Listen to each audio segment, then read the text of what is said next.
بسم الله الرحمن الرحيم. في حالة لدغ التعبان إنك تبعد عن المكان اللي أنت اتلدعت فيه أو تم اللدغ فيه، ولازم كمان لو أنت تقدر في الحالة دي إنك تصور نوع التعبان حتى يسهل، يعني يبقى سهل علينا إن إحنا نقدر نعرف العلاج. وكمان لو تقدر كمان تعرف من إمتى يا ريت، وكمان ما ترفعش إيدك لفوق، ولازم يكون في مستوى القلب. يعني نزل إيدك لتحت كده، ماشي، ويكون تحت مستوى القلب، يعني ايدك نازله تحت وتفضلش رافعها فوق علشان انتشار السم في الجسم كان سريع.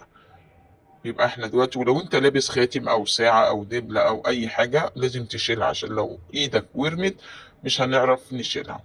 ننضف الجرح بالميه والصابون كويس قوي قوي، ونحط زي لزقه خفيفه مكان القرصه بتاعه التعبان حفظكم الله.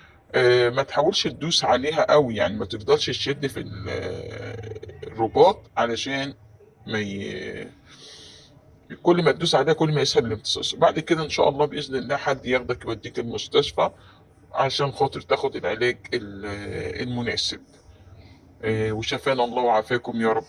بناء بقى على الاعراض ونوع التعبان هيبتدوا يدوك المضاد للسم. طبعا لو انت مش عارف دي تبقى، يعني ما انت اكيد كلنا مش عارفين انواع التعابين، هننزل بفيديو عن انواع التعابين، وربنا يحفظنا ويحفظكم جميعا يا رب. وما تنساش تروح المستشفى بسرعة عشان لو في